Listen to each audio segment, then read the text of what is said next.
नमस्कार. आज आपण क्लास 10 चा सायन्स 1 मधला पिरियॉडिक क्लासिफिकेशन ऑफ एलिमेंट हा लेसन आपण बघतोय. पिरियॉडिक क्लासिफिकेशन ऑफ एलिमेंट हा जो टॉपिक आहे हा तसा बघायला गेला तर हा केमिस्ट्री मध्ये येतो. आपल्याला हे माहिती आहे की फिजिक्स, केमिस्ट्री आणि बायोलॉजी असे सायन्सचे 3 पार्ट्स आहेत. त्यापैकी केमिस्ट्रीचा सगळ्यात महत्वाचा पार्ट तो म्हणजे कुठला झाला तर पिरियॉडिक क्लासिफिकेशन ऑफ एलिमेंट. तुम्ही सर्वांनी तुमच्या शाळेच्या लॅब्स मध्ये किंवा वर्गामध्ये बघितलं असेल की पिरियॉडिक टेबल लागलेले असतात. हा जो पिरियॉडिक टेबल आहे या पिरियॉडिक टेबल बद्दलची जी इन्फॉर्मेशन आहे सगळी ती या लेसन मध्ये आपल्याला बघायला मिळते. म्हणजे स्टेट बोर्ड आणि सीबीएसई दोन्ही बोर्डमध्ये हा लेसन आहेच क्लास 10 साठी, त्यामुळे दोघांसाठी हा युजफुल आहे. आता सगळ्यात पहिले एलिमेंट्स म्हणजे काय असतात तर elements are naturally occurring substances जे आपल्याला अर्थच्या क्रस्ट पासून वगैरे मिळत असतात नॉर्मली, त्यांना आपण काय म्हणतो एलिमेंट्स. ते त्यांच्या प्युअर फॉर्म मध्ये असतात. आता हे जे एलिमेंट्स आहेत हे नॅचरली आपल्याला मिळत असतात. आता हे एलिमेंट्स आता नावडेज आपल्याला म्हणजे जवळपास 118 एलिमेंट्स जे आहेत आपल्याला माहिती आहे. पण हे 118 आता माहिती आहेत. सुरुवातीला आपल्याला एक 42 वगैरे असे काही एलिमेंट्स माहित होते.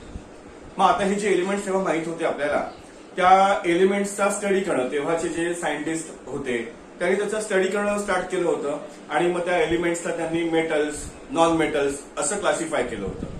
मेटल्स म्हणजे जे मलिएबल असतात, डक्टाईल असतात, जे इलेक्ट्रिसिटीला आणि हीटला कंडक्ट करू शकतात, सोनरस असतात, अशा काही प्रॉपर्टीज ज्यांच्यामध्ये आहेत त्यांना आपण मेटल्स असं म्हणतो.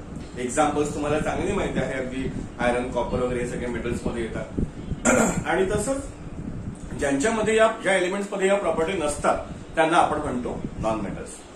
आणि मग कालांतराने की मेटल्स आणि नॉन मेटल्स या दोन्ही प्रॉपर्टी ज्या मध्ये मिळतात ज्या एलिमेंट्स मध्ये त्यांना आपण मेटलॉइड असं म्हणाल.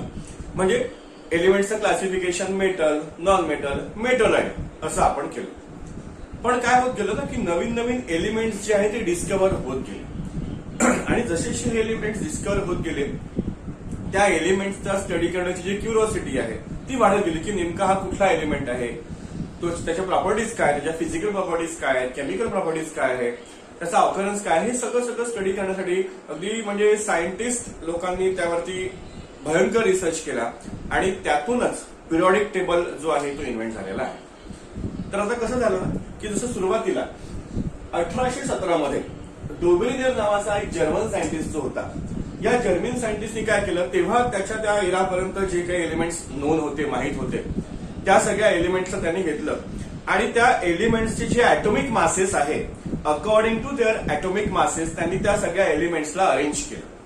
आणि ऍटॉमिक मासेसच्या हिशोबाने जेव्हा त्याला इन्क्रीजिंग ऑर्डरमध्ये अरेंज केलं आणि त्याच्यात त्याला लक्षात आलं की त्यांनी 3 एलिमेंट्सचे ग्रुप बनवले. हे जे 3 एलिमेंट्सचे ग्रुप बनवले, हे ग्रुप बनवत असताना त्याच्या हे लक्षात आलं की प्रत्येक 3 ग्रुपचा जो एलिमेंट आहे त्यांनी त्याला नाव दिलं ट्रायड्स. त्यांनी ट्रायड्स इंट्रोड्यूस केले होते. तर हे जे 3 ग्रुपचा जो एलिमेंट आहे यामध्ये मधातला जो एलिमेंट आहे त्याचा ऍटॉमिक मास हे पहिल्या आणि तिसऱ्या एलिमेंटच्या ऍटॉमिक मासचं अरेथमॅटिक मीन होतं. आणि प्रत्येक 3 एलिमेंटला ते अप्लाय होत होतं. पण ठराविक एलिमेंट नंतर मात्र त्याचा हा जो लॉ आहे तो अप्लाय झाला नाही. त्याच्यामुळे कुठेतरी डोबेलियर हा तिथे फेल झाला होता पूर्णपणे त्याच्या प्रॉपर्टीज आणि त्याचं क्लासिफिकेशन करण्यासाठी. आता क्लासिफिकेशन एक महत्वाचा प्रश्न जो राहिला की क्लासिफिकेशन महत्वाचं काय आहे. जेव्हा आपण एखाद्या दुकानामध्ये जातो, आपण त्या किराणेवाल्याला म्हटलं, किराण्याचं दुकान जर असेल तर, की बा मला एक कोलगेट पाहिजे आहे किंवा मला हे एक स्पेसिफिक एक संतूर सोप पाहिजे किंवा लाईफबॉय पाहिजे किंवा डेटॉल पाहिजे आहे असं आपण जेव्हा त्याला म्हणतो.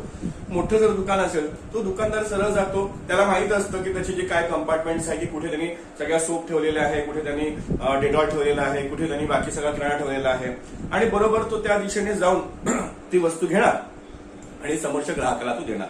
म्हणजे ऍट अ टाइम असे जर त्याच्यासमोर 5-6 ग्राहक उभे असतील तर तो इझिली सगळ्यांना फुलफिल त्याच्या रिक्वायरमेंट्स आहेत ते फुलफिल करू शकतो. त्यालाही शक्य का बरं होत आहे कारण त्यांनी त्या सगळ्या वस्तूंना बरोबर क्लासिफाय करून ठेवलेलं आहे. तसंच लायब्ररीमध्ये सुद्धा पुस्तकं जे असतात, लायब्रेरियन जो असतो त्याचं अत्यंत महत्वपूर्ण काम असतं की तो त्या सगळ्या पुस्तकांना प्रॉपरली सगळं अरेंज करून ठेवलेलं असतं. त्यांनी त्याला नंबर्स दिलेले असतात. त्याच्या आता आजकाल कम्प्युटर्स असतात, त्या कम्प्युटरमध्ये लिस्ट असते, कुठल्या शेल्फमध्ये कुठल्या नंबरला कुठलं बुक आहे हे त्याच्याकडे सगळं लिहिलेलं असतं. त्यामुळे कुठल्याही व्यक्तीने कुठलंही बुक मागितलं की तो इझिली ते देऊ शकतो. म्हणजे क्लासिफिकेशन केल्यामुळे काय होतं, खूप जास्त इझी होतं त्या गोष्टीचा अभ्यास करण्यासाठी. आणि म्हणून या सगळ्या एलिमेंट्सचं क्लासिफिकेशन करण्याच्या मागे हे सायंटिस्ट आले. आता डोबिंगरचे ट्रायल जे आहे ते कुठेतरी फेल झाले. तेव्हा त्यानंतर 1866 मध्ये न्यूलंड नावाचा एक इंग्लिश सायंटिस्ट आला. तुम्ही हा काळ बघा, 1817 नंतर डायरेक्टली 1866. म्हणजे कुठली एखादी थेअरी इंट्रोड्यूस व्हायला, कुठलं एखादं इन्व्हेन्शन व्हायला किती मोठा कालावधी लागतो हे तुम्ही लक्षात घ्या. तर 1866 मध्ये न्यूलंड जेव्हा आला, याने पण काय केलं की आता डोबेरिंगरच्या ट्रायल्सचा एक रेफरन्स होता. त्यांनी सगळ्या एलिमेंट्सला again increasing order their atomic masses त्यांनी अरेंज केलं. आणि याच्या काय लक्षात आलं की प्रत्येक पहिल्या एलिमेंटची प्रॉपर्टी ही 8व्या एलिमेंट सोबत इक्वल आहे. जसं म्युझिक आपल्या संगीतामध्ये स्वर असतात ना, सा रे ग म प ध नी, हे 7 स्वर असतात. आणि आपण म्हणत असताना सा रे ग म प ध नी सा, परत एकदा सा म्हणतो. एक खालच्या स्वरातला सा असतो आणि वरच्या स्वरातला सा असतो. तर सा आणि सा पहिला आणि 8वा म्हणून त्यांनी या 8 एलिमेंटच्या ग्रुपला नाव दिलं. त्यांनी काय तर ऑक्टेव्स, म्हणजे इंग्लिश मधले जे सर ते डोरेमी वगैरे सगळे जे स्वर असतात सगळे पूर्ण अकॉर्डिंगली त्यांनी त्या ग्रुप ऑफ 8 एलिमेंटचं त्यांनी नाव दिलं ऑक्टेव्ह. आणि प्रत्येक पहिल्या एलिमेंटची प्रॉपर्टी ही 8व्या एलिमेंटला मॅच करत होती. आणि हे होत होतं, पण हे सुद्धा परत ठराविक काही एलिमेंट पर्यंत झालं. त्यानंतर मात्र हा त्याचा जो लॉ होता तो अप्लाय झाला नाही आणि न्यूलंड सुद्धा कुठेतरी फेल झाला.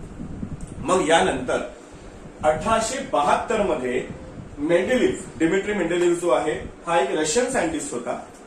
तो आला आणि त्यांनी त्याच्या काळापर्यंत जेवढे काही एलिमेंट्स इन्व्हेंट झाले होते त्यांनी पण सगळ्या एलिमेंट्सला increasing order of their atomic masses arrange केलं. त्यांनी काय केलं, पण त्यांनी सगळ्या एलिमेंट्स घेतले, सगळ्या एलिमेंट्सच्या प्रॉपर्टी अगदी त्या पेजवरती सगळ्या त्यांनी त्या लिहिल्या आणि मग सगळ्या त्या मॅच करत करत त्यांनी त्याचं क्लासिफिकेशन केलं. म्हणजे त्यांनी जे क्लासिफिकेशन केलं ते बऱ्यापैकी सक्सेसफुल झालेलं होतं. बऱ्यापैकी ज्या अॅनोमॅलीज डोबेरिंगरच्या किंवा न्यूलंडच्या राहिलेल्या होत्या, ज्या अप्लिकेबल होत्या काही हेवी एलिमेंटसाठी किंवा पुढच्या एलिमेंटसाठी, त्या त्यांनी त्याच्यामध्ये सगळ्या रिकव्हर केल्या होत्या. आणि आपण असं म्हणायला हरकत नाहीये की त्यांनी जे काही केलं त्यामध्ये तो खूप जास्त सक्सेसफुल झाला होता अकॉर्डिंगली तो जो एरा होता त्या एराच्या हिशोबाने. आणि बऱ्याच लोकांनी त्याला ते मान्य पण केलं होतं. पण त्यामध्ये काही गोष्टी मात्र अपवाद होत्या की काही एलिमेंट्स ज्यांचा ॲटॉमिक मास जास्त आहे त्यांनी ज्याचं ॲटॉमिक मास कमी आहे त्याच्यानंतर असायला हवं होतं, पण ते एलिमेंट्स आधी आले. जसं कोबाल्ट आणि निकेल आहे.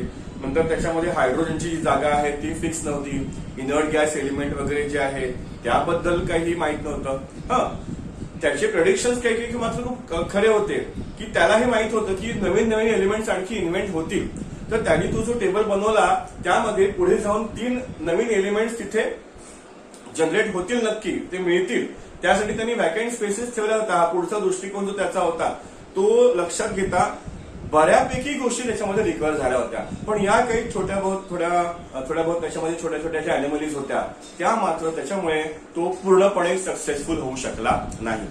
पण आपण असं म्हणायला हरकत नाही आहे की मॅक्सिमम काम त्यांनी केलं होतं. म्हणजे त्याचा या सगळ्या इन्व्हेन्शनमध्ये सिंहाचा वाटा होता असं म्हणायला काही हरकत नाहीये. आणि मग यानंतर आणि त्यांनी त्याचा एक महत्वाचा लॉ बनवला. मेंडेलिव्हने आपला एक लॉ बनवला होता की it periodic law states that properties of elements are periodic function of their atomic masses. की एलिमेंट्सच्या ज्या प्रॉपर्टीज असतात या त्याच्या अकॉर्डिंगली त्याच्या ॲटॉमिक मासच्या हिशोबाने पिरियडिकली बदलतात, असा त्यांनी लॉ इन्व्हेंट केला होता. पण काही ज्या अॅनिमलीज त्याच्यामध्ये आल्या, काही डिमेरिट्स जे आले त्यामुळे मात्र त्याचा तो जो कॉन्सेप्ट आहे तो पूर्णपणे एक्सेप्ट केला गेला नाही. त्यानंतर 1913 मध्ये हेनरी मोस्ले नावाचा एक सायंटिस्ट जो आहे इंग्लिश सायंटिस्ट तो आला. म्हणजे तुम्ही बघा 1817 पासूनची जर्नी सुरू झाली होती.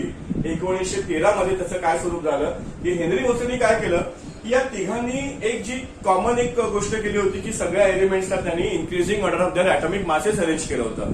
पण या हेनरी मोस्लेनी मात्र काय केलं की या सर्व एलिमेंट्सला त्यांनी अरेंज केलं होतं increasing order of their atomic numbers. आणि जेव्हा त्यांनी हे केलं डीमेरिट्स जे मेंडेलिव्हचे होते ते सगळे डीमेरिट्स त्याच्यामध्ये डिझॉल्व्ह झाले. सगळ्या काही गोष्टी ज्या आहे की हायड्रोजनची जी जागा आहे ती कुठे आहे, इनर्ट गॅस एलिमेंटची जागा, आणि कुठला हेवी एलिमेंट ज्याचा ऍटॉमिक मास जास्त आहे तो ज्याचा एलिमेंटचा मास कमी आहे त्यापेक्षा पहिले कसं कोबाल्ट आणि निकेलचं असं झालं होतं, असे काही काही पेअर्स त्यामध्ये होत्या. अशा बऱ्यापैकी त्या ज्या अॅनोमलीज आहेत, त्याचे डिमेरिट्स आहेत ते त्याच्यात कव्हर झाले होते. आणि म्हणून मग यांनी आपला मॉडर्न पिरियडिक लॉ बनवला. हा जो हेनरी मोसले आहे त्याचा जो पिरियडिक टेबल आहे that is the modern periodic table. आणि त्याच्या पिरियडिक लॉच्या हिशोबाने इथे modern periodic law states that the properties of element are periodic function of their atomic number. म्हणजे फक्त ऍटॉमिक मास आणि ऍटॉमिक नंबर ह्या ज्या दोन गोष्टी आहेत याच्यामध्ये फक्त चेंज झाला. ऍटॉमिक मास ते काय झालं, ऍटॉमिक नंबर झालं. आणि त्यामुळे हा संपूर्ण टेबल जो आहे मॉडर्न पिरियडिक टेबल तो जनरेट झाला.